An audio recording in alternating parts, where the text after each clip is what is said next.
Viens et suis-moi. Je réponds, me voici, je suis à toi.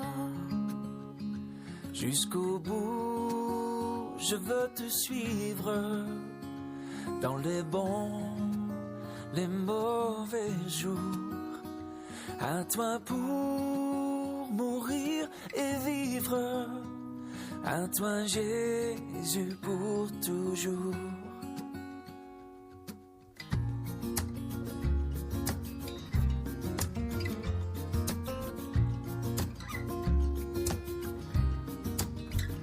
Jésus donne grâce et gloire pour le suivre pas à pas. Avec lui, joie et victoire, paix et bonheur ici-là. Oh, oh, jusqu'au bout, je veux te suivre dans les bons, les mauvais jours. À toi pour mourir et vivre. À toi Jésus pour toujours.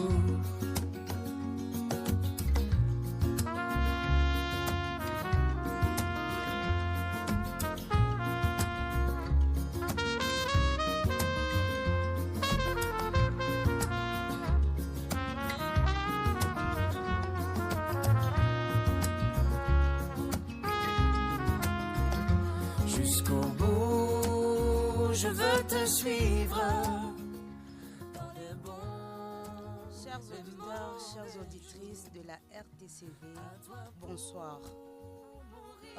Bienvenue dans notre émission Le scientifique en interaction avec les Écritures.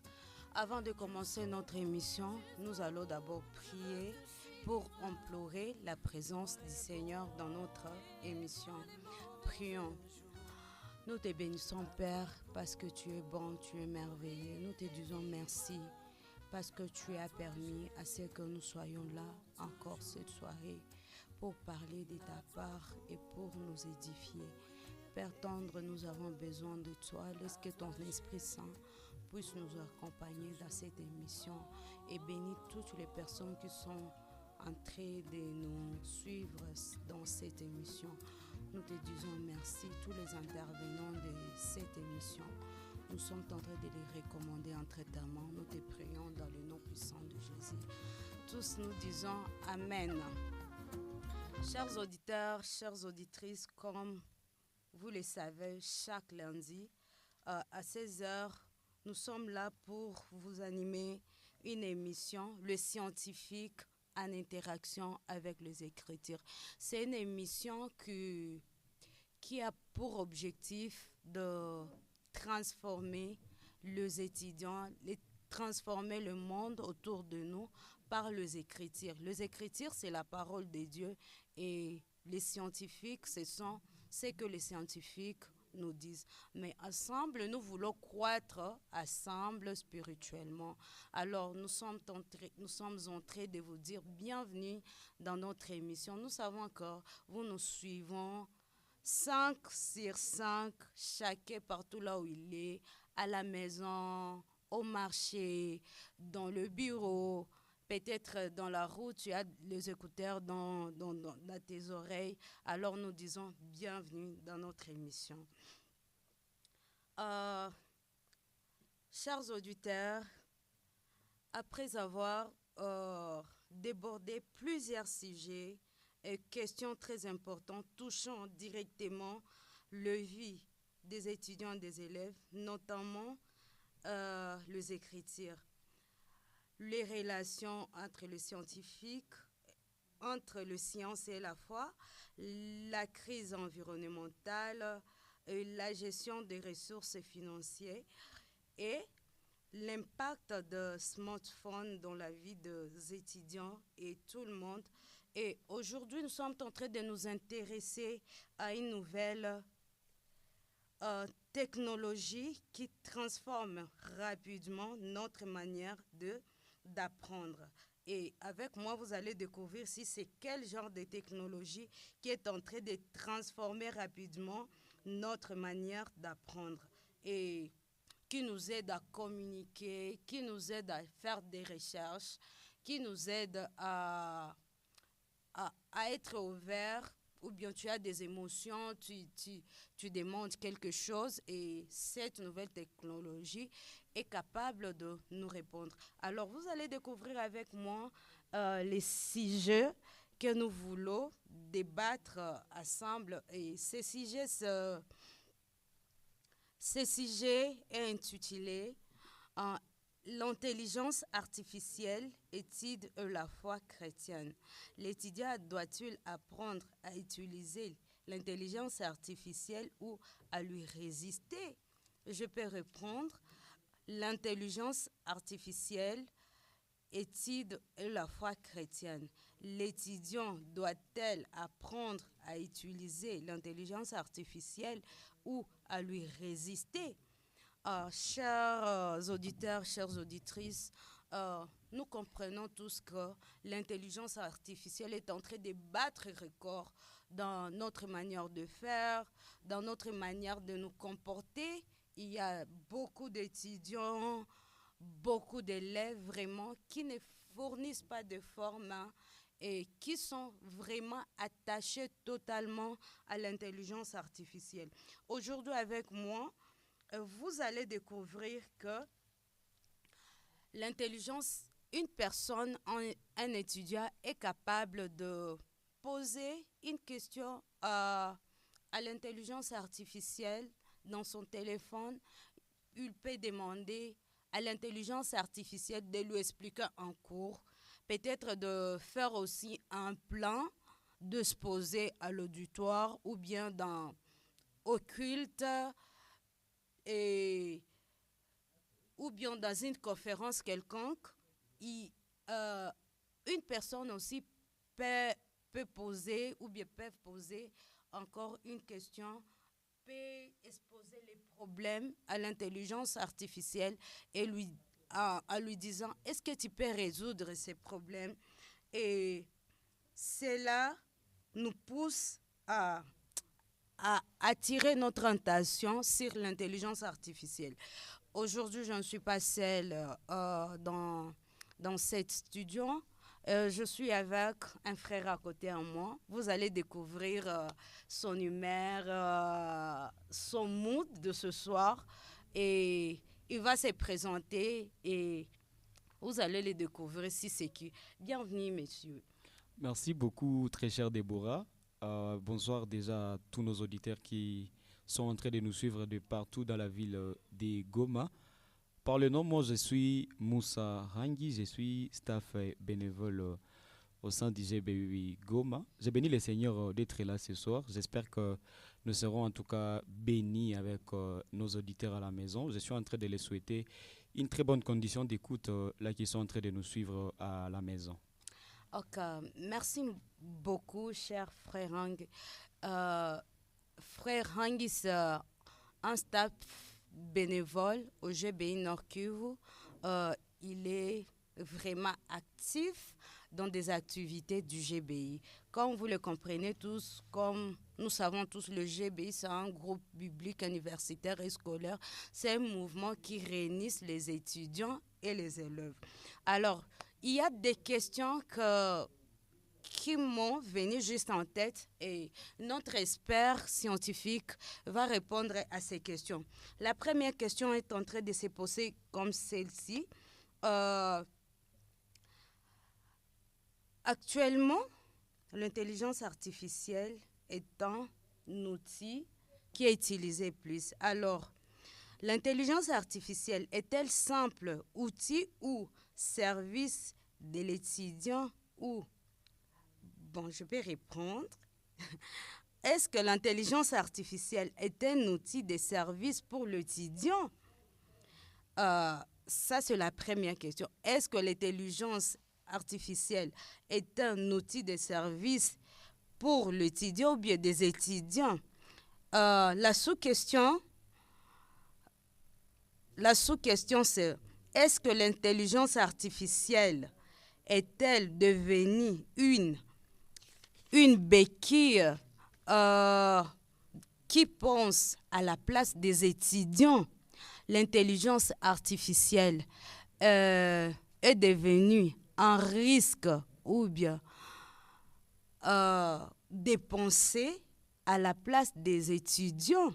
Notre expert va nous expliquer ces faits scientifiquement et comme notre émission a intitulé Interaction, et nous voulons interagir avec tous les auditeurs qui nous suivent partout là où vous êtes. Vous allez nous écrire sur ces numéros 09 87 44 08 87. Je peux répéter le numéro 09 87 44 08 87. Si vous avez des questions concernant l'intelligence artificielle, comment utiliser cette application, vraiment, vos questions, vos réactions sont le bienvenu. Alors, sans plus tarder, nous allons écouter notre expert. Bienvenue, cher Moussa. Merci beaucoup, très cher Déborah, de la parole accordée. La question était de savoir si l'intelligence artificielle aujourd'hui est au service de l'étudiant, soit c'est devenu une béquille qui est en train de faire à ce que l'étudiant ne réfléchit plus, il est en train de tout abandonner à l'intelligence artificielle. Déjà, de prime abord, il faut d'abord qu'on discute un peu, qu'on parle un peu de l'intelligence artificielle, qu'on comprenne c'est quoi l'intelligence artificielle. Alors, c'est référent à l'intelligence artificielle, c'est un ensemble de technologies qui permettent à une machine ou à un programme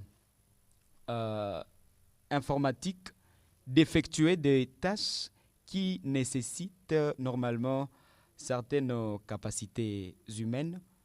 Ça peut être, par exemple, comprendre un texte, reconnaître une image, apprendre à partir des données, peut-être produire du contenu. Alors, toutes ces choses-là, normalement, elles se faisaient par des hommes, elles se faisaient par des humains, mais avec le temps, au travers de la nouvelle technologie, ces choses sont en train de se faire par l'intelligence artificielle, au travers des machines, au travers des programmes, au travers aussi des tâches qui sont faites d'avance avant que ces tâches soient un peu plus exécutées au travers des données. Alors, l'intelligence artificielle ne pense pas exactement comme un être humain. Elle fonctionne grâce à des algorithmes, grâce à des modèles ou des méthodes mathématiques et des grandes quantités de données.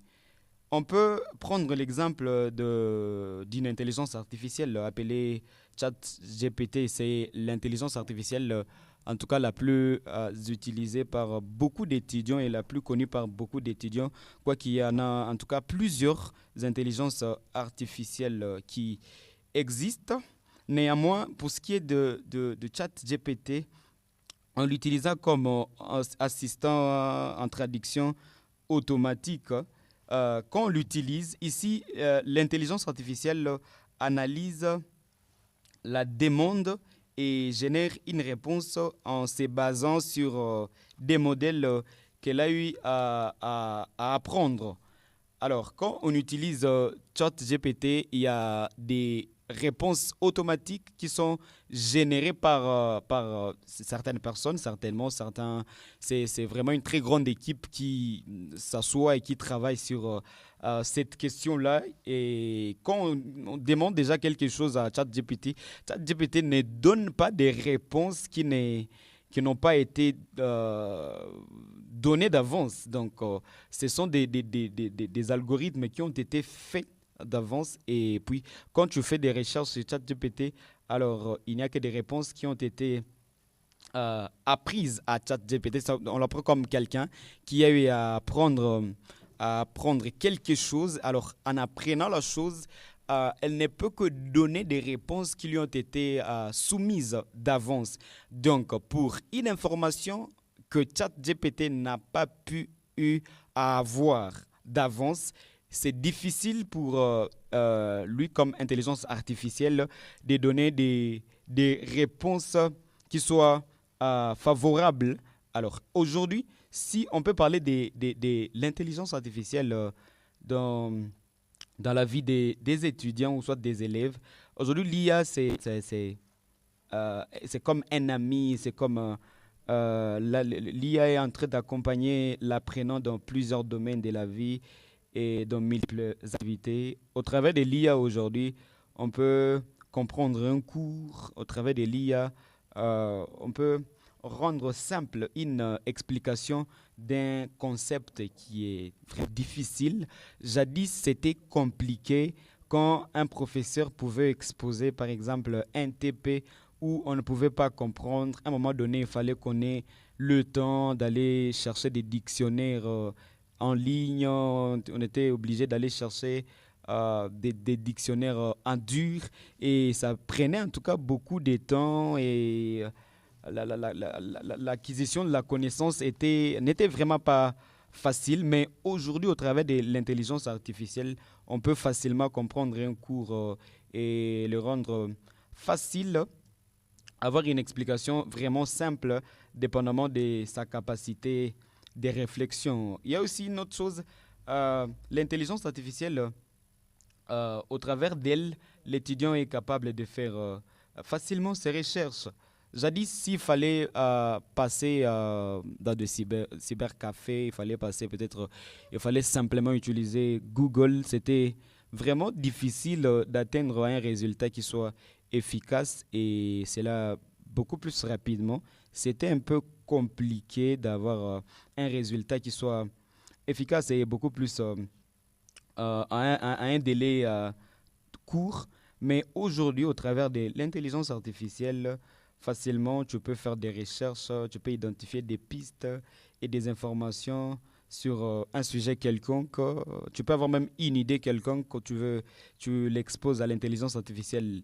Il développe l'idée en question facilement parlant. Au travers de l'intelligence artificielle, tu peux avoir un projet que tu peux exposer et l'intelligence artificielle aura à t'orienter par rapport à ça.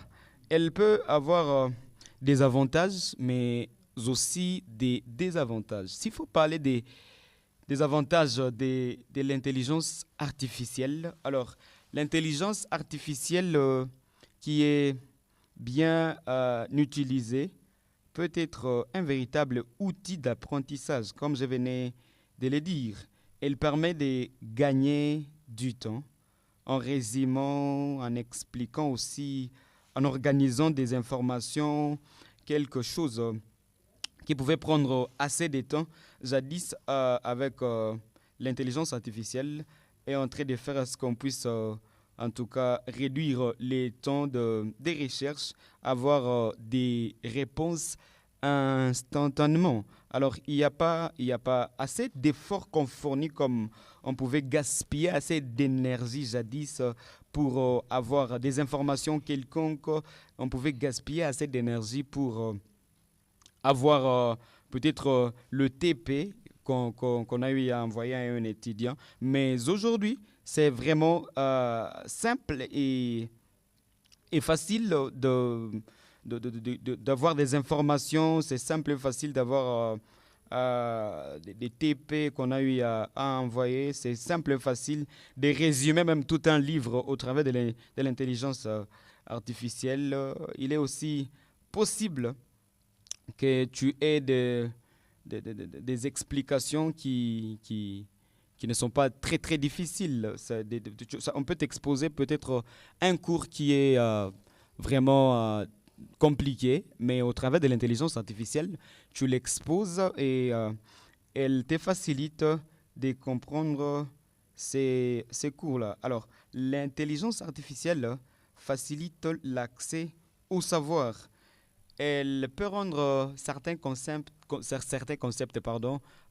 complexes plus accessibles. Alors, il est possible que certains contextes, je sais pas, concepts qui soient en tout cas compliqués, au travers de l'intelligence artificielle, c'est vraiment accessible à tout et chacun de nous. L'intelligence artificielle permet aussi à l'étudiant à s'exercer davantage en demandant des exercices supplémentaires. Alors, en utilisant l'IA, il y a en tout cas beaucoup d'avantages. À l'exemple des exercices comme ça, facilement parlant, il peut y avoir un exercice quelconque qu'on a eu à donner peut-être au campus, peut-être à l'école. C'est un exercice difficile, un exercice incompréhensif, mais en l'exposant à l'intelligence artificielle, l'exercice est en tout cas facile à comprendre avec beaucoup plus de détails. Alors, en utilisant l'IA, on court des dangers aussi. Ce ne sont simplement pas des avantages qui sont là quand on utilise l'intelligence artificielle. Il y a aussi des dangers qu'on est en train de courir en utilisant l'intelligence artificielle. Et parmi ces dangers, je vais citer la dépendance. Alors, en parlant de la dépendance, l'étudiant demande systématiquement à l'IA de réfléchir à sa place. Alors, il risque de perdre progressivement l'habitude de chercher, l'habitude de réfléchir et de résoudre les problèmes de lui-même. Alors, quand un étudiant, soit un élève, devient dépendant de l'intelligence artificielle, en tout cas, il est en train de courir beaucoup de risques. Il ne réfléchit non plus. Il veut que l'intelligence artificielle puisse réfléchir à sa place. Il n'a plus l'esprit là de recherche. Il ne peut plus rien faire de lui-même. Donc, lui, il devient parasite, en tout cas, à l'intelligence artificielle. Et quand un étudiant devient parasite à l'intelligence artificielle, c'est déjà un grave danger pour la génération future. Facilement parlant, je peux donner un exemple. Ces derniers temps, avec des soutenances, déjà dans des universités, tu trouves que tu vois, un projet tutoriel a été commencé du début jusqu'à la fin par l'intelligence artificielle. L'intelligence artificielle est en train de générer tout de l'introduction jusqu'à la conclusion. Et voyons, quand on est en train peut-être de questionner à l'étudiant, facilement parlant, tu vas savoir combien, en tout cas, il n'a rien apporté de plus que ce que l'intelligence artificielle a eu à lui proposer. Alors, dans la vie pratique, c'est vraiment un grand danger. L'étudiant est en train de se former à n'être rien. Alors, ce n'est vraiment pas une très bonne chose. La deuxième des choses qu'un étudiant est en train de courir en étant beaucoup plus dépendant à l'intelligence artificielle, il court aussi le risque du plagiat et de la tricherie. Alors, cette affaire du copier-coller, tu fais une recherche, tu copies, tu colles. Tu fais une recherche, tu copies, tu colles. Facilement parlant, tu n'utilises plus ta tête. Quand un étudiant fait que copier-coller, il y a un TP, il copie, il colle. Il y a peut-être une recherche quelconque à faire, il copie, il colle. Et avec le temps, il y a déjà d'autres intelligences artificielles qu'on propose. Facilement, tu as fait une recherche, par exemple, dans ChatGPT. Alors, il y a aussi une autre intelligence artificielle qu'on te propose et on te dit, en utilisant ChatGPT, tu fais des recherches, tu copies ces résultats-là que tu as eu à avoir, tu les copies dans une autre intelligence artificielle afin d'humaniser tes réponses. Facilement parlant, les étudiants sont déjà experts par rapport à cette cause. Alors, l'intelligence artificielle, pour ceux-là qui sont en train de mal l'utiliser, est en train de les affaiblir. Ils n'ont plus cet aspect-là, cet esprit critique que doit nécessairement avoir un étudiant. Normalement, un étudiant doit nécessairement avoir l'esprit critique. Normalement, ce n'est pas toute chose que l'étudiant doit accepter. L'étudiant doit se donner ce temps-là de se demander, est-ce vrai? Est-ce qu'il n'y a pas d'autres réponses? Est-ce qu'il n'y a pas d'autres idées? Il n'y a pas d'autres personnes qui ont eu à parler de ces choses. Alors, il est vraiment compliqué pour un étudiant qui se laisse faire, qui se laisse outiller par l'intelligence artificielle, de devenir un étudiant excellent dans la vie pratique. Alors, il faut comprendre aussi que l'IA peut produire des erreurs. Parfois des réponses qui semblent très convaincantes, mais qui sont fausses ou incomplètes.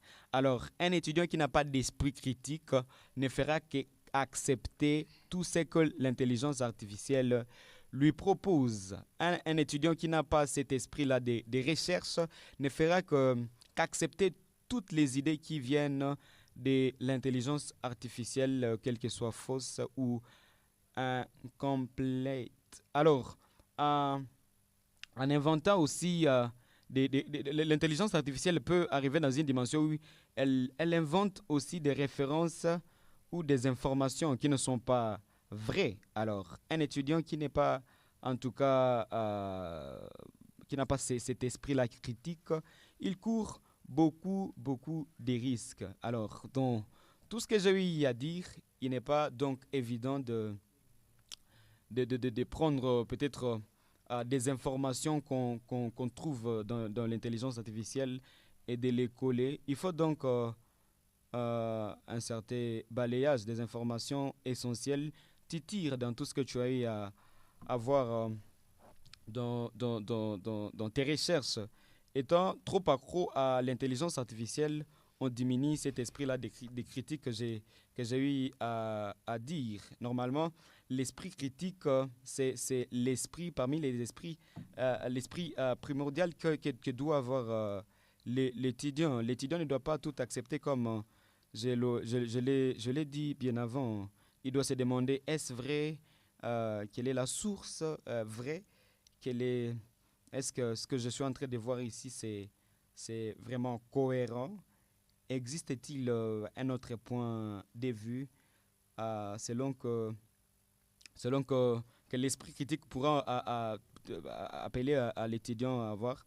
Alors, l'une des compétences essentielles de l'éducation, c'est vraiment l'esprit critique. Alors, plus l'intelligence artificielle est mal utilisée, plus l'étudiant manque l'esprit critique. Voilà un peu, en gros, ce que je peux dire par rapport à l'intelligence artificielle. Néanmoins, avant de vous remettre la parole, très chère Déborah, il faut souligner un point essentiel, que plus l'étudiant est accro à l'intelligence artificielle, plus il est dépendant à l'intelligence artificielle, il perdra sa capacité de raisonner, il perdra sa capacité de mémoriser, il deviendra nul en écriture. Il y a beaucoup d'étudiants qui ne savent plus écrire, donc c'est l'intelligence artificielle qui génère tout pour eux. Alors, l'étudiant devient aussi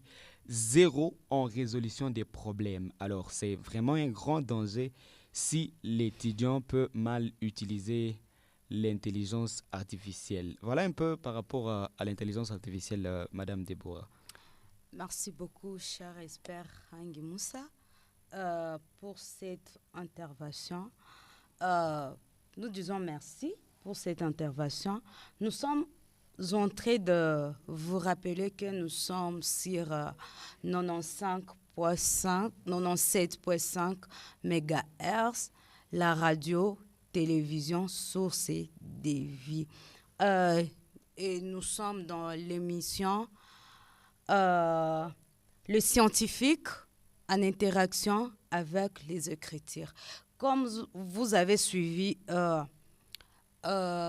l'idée des scientifiques, et nous allons continuer avec l'idée de notre invité qui nous parle des Écritures. Qu'est-ce que la Bible nous dit concernant l'intelligence artificielle? Est-ce que la Bible est pour ou bien la Bible est contre? Avant de continuer à poser la question, nous allons rappeler notre numéro. Vous allez poser toujours des questions. Nous sommes en train d'attendre vraiment vos questions avec beaucoup de courage pour vous lire vraiment. Le numéro, c'est 09 87 44 08 87. Je répète les numéros 09 84 87 44 08 87. C'est ça notre numéro WhatsApp. Vous pouvez nous écrire sur WhatsApp ou bien sur message normal. Nous allons toujours vous lire.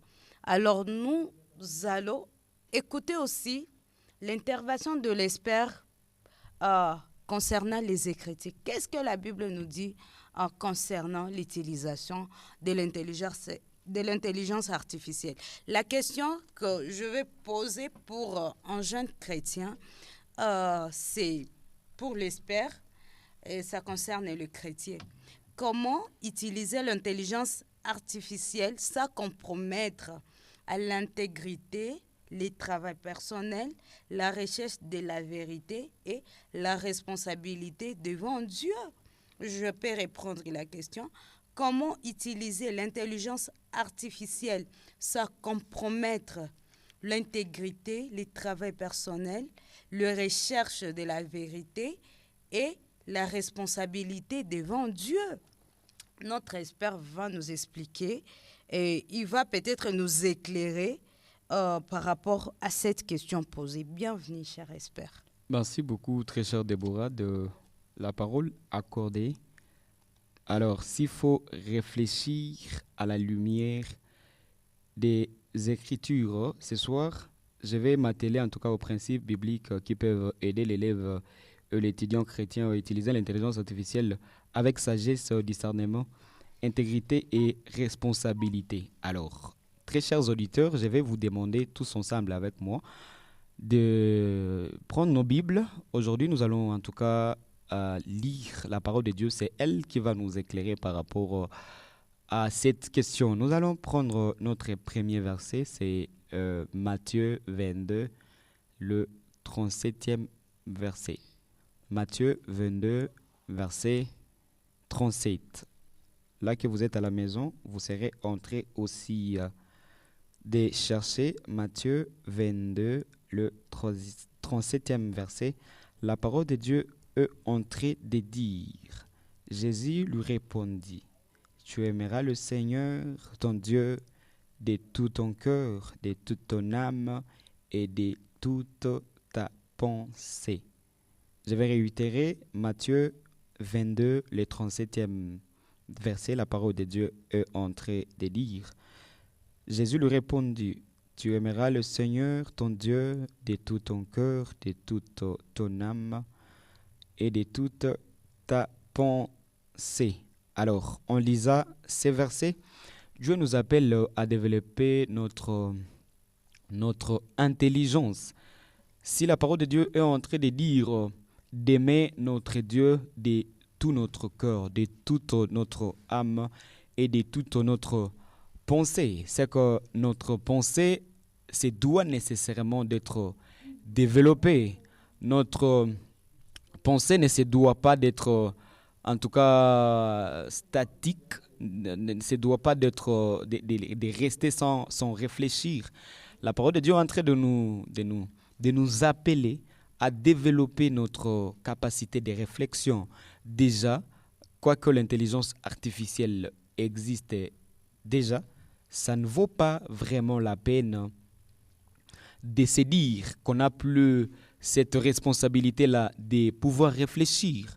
La parole de Dieu ne nous demande pas de rester sans pour autant réfléchir.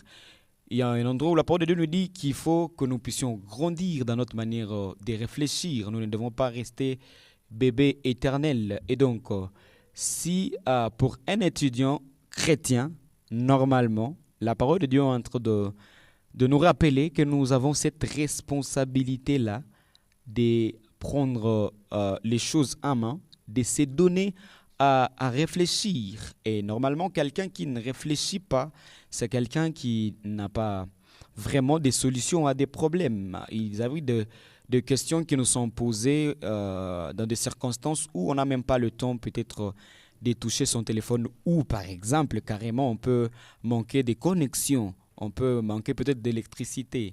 Et à ce temps-là, nécessairement, quelqu'un qui ne se donne pas à réfléchir sera toujours limité. Et donc, l'appel pour un étudiant chrétien ce soir, nous sommes appelés, étant chrétien, tu es étudiant, tu es chrétien, tu es élève, tu es chrétien, tu dois exercer ta pensée à réfléchir. C'est vraiment un appel que Dieu nous donne. Alors, notre deuxième verset aujourd'hui, c'est Thessaloniciens 5, le verset 21. Thessaloniciens 5, verset 21. Je vais vous demander, très chers auditeurs, là que vous êtes, de pouvoir chercher Thessaloniciens 5, verset 21. Nous serons en train de chercher ensemble Thessaloniciens 5, le verset 21. Et là que vous êtes à la maison, soyez aussi en train de lire, parce que quand vous aurez quelque chose à dire, nous sommes là pour vous écouter.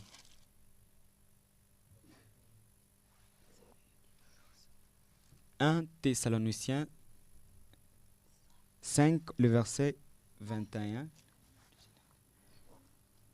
La parole de Dieu est en train de dire: mais examinez toutes choses, retenez ce qui est bon. Je vais répéter. 1 Thessaloniciens 5, le verset 21, la parole de Dieu est en train de dire: mais examinez toutes choses et retenez ce qui est bon. C'est la parole de Dieu qui est en train de nous rappeler encore une fois de plus que nous sommes appelés à examiner toutes choses. Avec les étudiants qui ne se donnent qu'à copier et coller toutes choses. En tout cas, ça c'est tout faire, sauf ce que la parole de Dieu est en train de nous appeler de faire. Quand tu n'as pas ce temps-là d'examiner la chose que tu es en train de faire, quand tu n'as pas ce temps-là de te poser des questions par rapport aux recherches que tu es en train de faire, c'est déjà aller à l'encontre de la parole de Dieu normalement. Alors, un étudiant chrétien, c'est un étudiant qui a cet esprit critique. Un étudiant chrétien, c'est quelqu'un qui sait examiner la chose qu'il est en train de faire. Donc, c'est un appel à tous les étudiants et à tous les élèves d'avoir cet esprit-là d'examination. Un chrétien, ce n'est pas quelqu'un qui accepte toutes choses. Un chrétien, ce n'est pas quelqu'un qui se donne pas à travailler. Ce n'est pas quelqu'un qui se laisse être conduit par les choses qui sont autour de lui. C'est quelqu'un qui a ces pouvoirs-là d'examiner ce qui est bon à apprendre. Il ne prend pas vraiment tout. Alors, notre troisième verset de ce jour, c'est dans Colossiens 3, 23. Colossiens 3, 23. Très chers auditeurs, vous serez en train aussi de chercher Colossiens 3, 23, là que vous êtes. Nous serons en train de lire ensemble Colossiens 3, 23. La parole de Dieu est en train de nous dire: tout ce que vous faites, faites-le de bon cœur, comme pour le Seigneur et non pour les hommes. Tout ce que vous faites, faites-le de bon cœur pour Dieu, non pas comme pour les hommes. On le fait, toute recherche que nous pouvons faire, toute action que nous pouvons poser.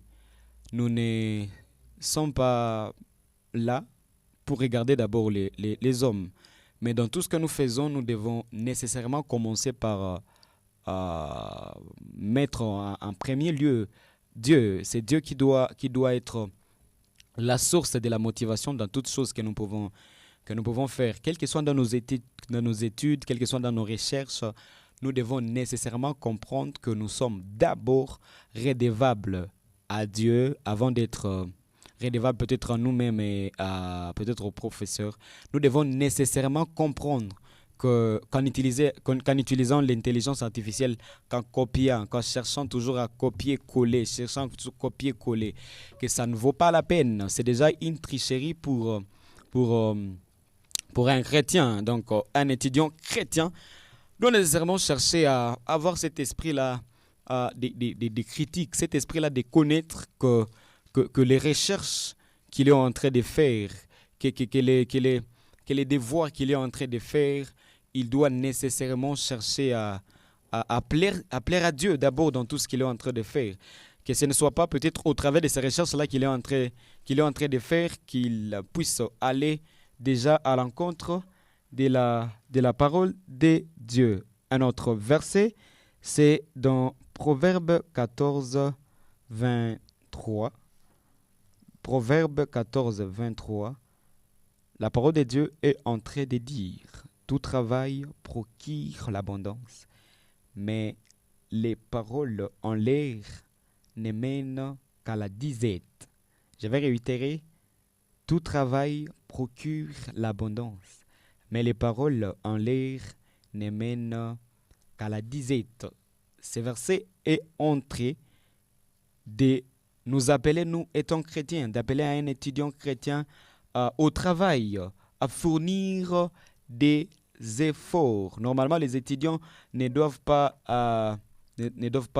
disparaître. Normalement, les étudiants doivent nécessairement chercher à fournir des efforts. Qu'un étudiant, quand il sera en train de travailler, qui sera sûr qu'il est en train de fournir vraiment un effort, qu'il sera sûr qu'il est en train d'utiliser sa tête, parce qu'il y a des circonstances qui nécessitent à ce qu'on sente réellement ce qui est dans l'étudiant. Là, tu n'auras pas le temps de copier, de coller. Facilement parlant, il faut que tu utilises nécessairement ta tête. Alors, la Bible nous appelle au travail. Les étudiants doivent être vraiment des références, ils doivent être des bosseurs. Si dans des campus, dans des universités, dans des écoles, il peut y avoir des étudiants, des élèves qui sont bosseurs, normalement, ils doivent premièrement être des chrétiens. Alors, l'outil de l'intelligence artificielle n'est pas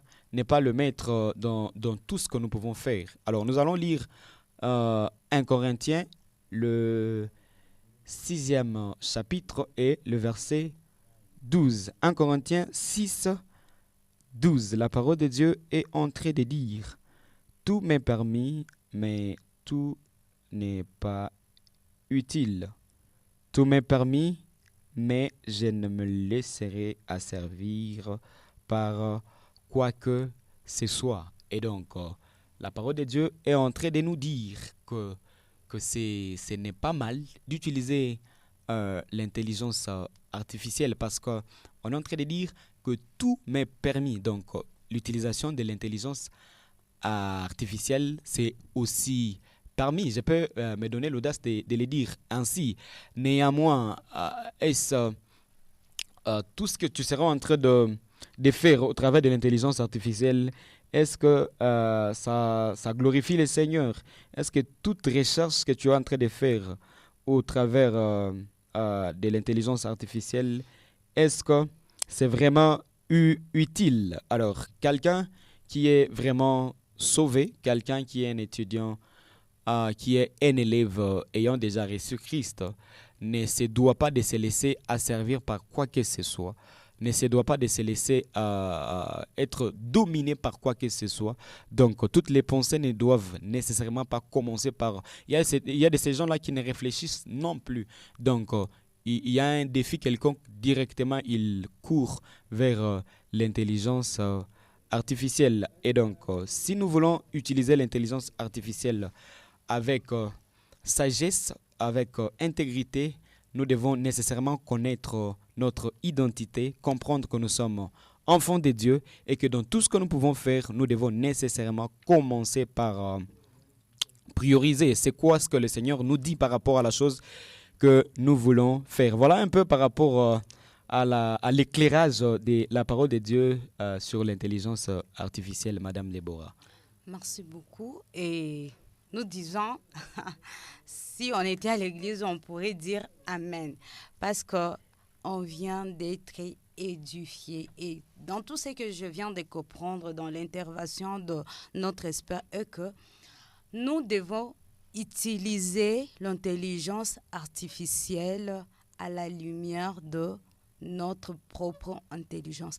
Parce que Jésus ou bien Dieu n'est pas un fou d'avoir nous donné quand même la capacité de réfléchir en fait que nous puissions nous donner totalement l'intelligence artificielle. Donc, si tu es un étudiant chrétien, avant de poser quoi que ce soit à l'intelligence artificielle, ayons le temps, chers amis, de réfléchir un peu. Ayons le temps de réfléchir. Parce que si nous allons très loin, nous allons comprendre que l'intelligence artificielle est en train de nous affaiblir. Ni les chrétiens, ni les païens, il n'y a pas la différence. Alors, on ne refuse pas d'utiliser l'intelligence artificielle. L'intelligence artificielle. Oh Dieu, pardon. L'intelligence artificielle, mais on nous encourage de réfléchir un peu. On nous encourage de réfléchir parce que tout nous est permis, mais tout n'est pas utile. L'intelligence artificielle est permis, mais il n'est pas peut-être utile dans certains contextes parce que tu peux voir un chrétien, au lieu de préparer une prédication, lui, il peut aller donner son thème à l'intelligence artificielle et il vient nous prêcher ce qu'il a tiré quand même de l'intelligence artificielle. Ayons le temps de donner notre Dieu la première place, pour que quand même le monde actuel ne puisse pas influencer même les chrétiens. Je sais que les gens qui nous entourent peuvent être convaincus que nous sommes des enfants de Dieu. Chers auditeurs, chères auditrices, nous sommes presque à la fin de notre émission. Vous allez comprendre que nous étions dans l'émission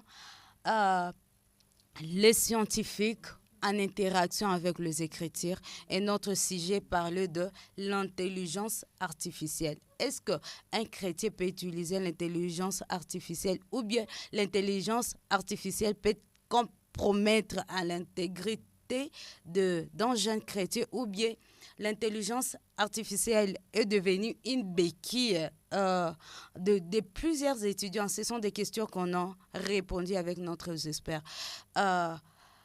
Pour finir, nous allons donner juste quelques annonces. Au fait, nous sommes le groupe biblique universitaire et scolaire. Nous sommes le GBI. Le GBI se trouve dans des écoles secondaires et dans des universités. Dans plusieurs universités chrétiennes ou laïques, on est là. Dans des écoles secondaires laïques ou chrétiennes, nous sommes là. Alors, nous allons attendre le mot de fin de notre expert. Et avant qu'il nous parle de ces mots pour terminer notre sujet de ce soir ou bien notre émission, je vais rappeler que chaque deuxième samedi du mois, nous avons veillé du GBI. Chaque deuxième samedi du mois, nous avons la veillée du GBI qui réunit tous les étudiants et tous les élèves et tous les amis du GBI, parents, jeunes, enfants, tous nous sommes invités à cette activité.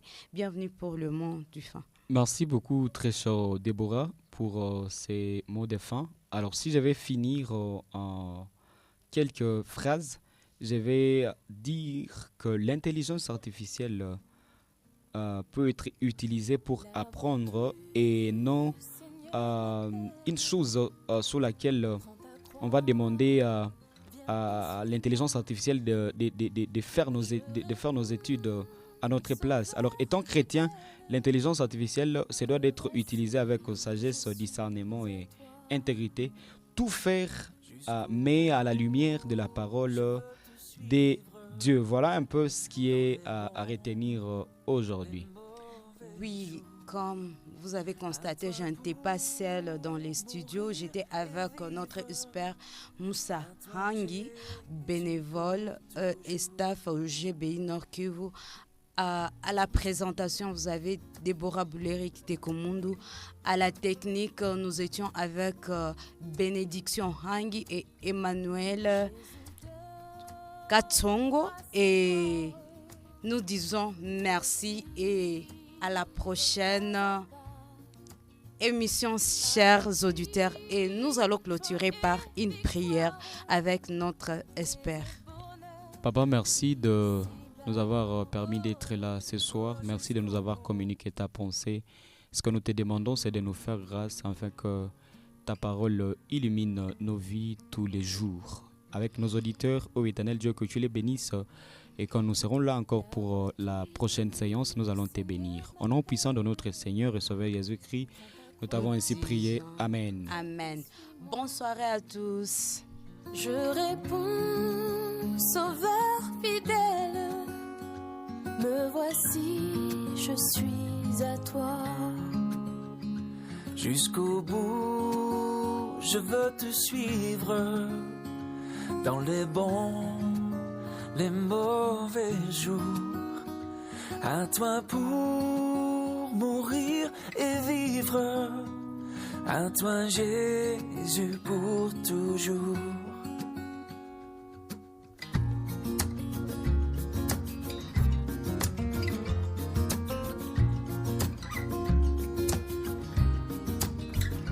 Jésus donne grâce et gloire pour le suivre pas à pas. Avec lui, joie et victoire, paix et bonheur ici-bas. Oh, Oh, jusqu'au bout, je veux te suivre dans les bons, les mauvais jours. À toi pour mourir et vivre. À toi Jésus pour toujours.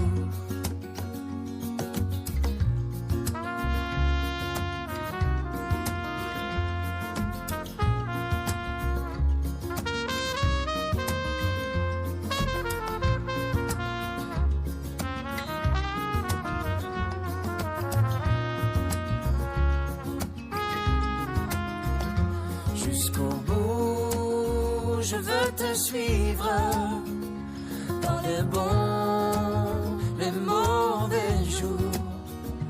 À toi pour mourir et vivre.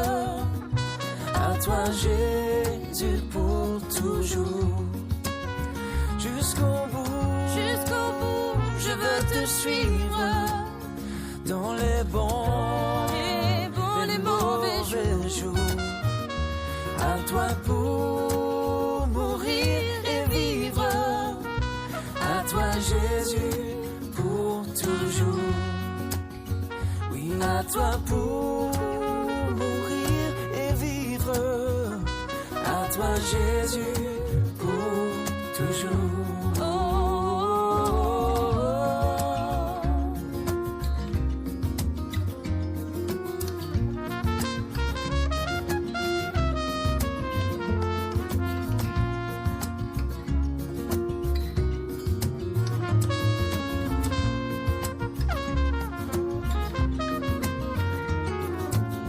Jusqu'au bout, je veux te suivre, coûte que coûte. Je veux te suivre jusqu'au bout. Je veux te suivre, coûte que coûte. Je veux te suivre.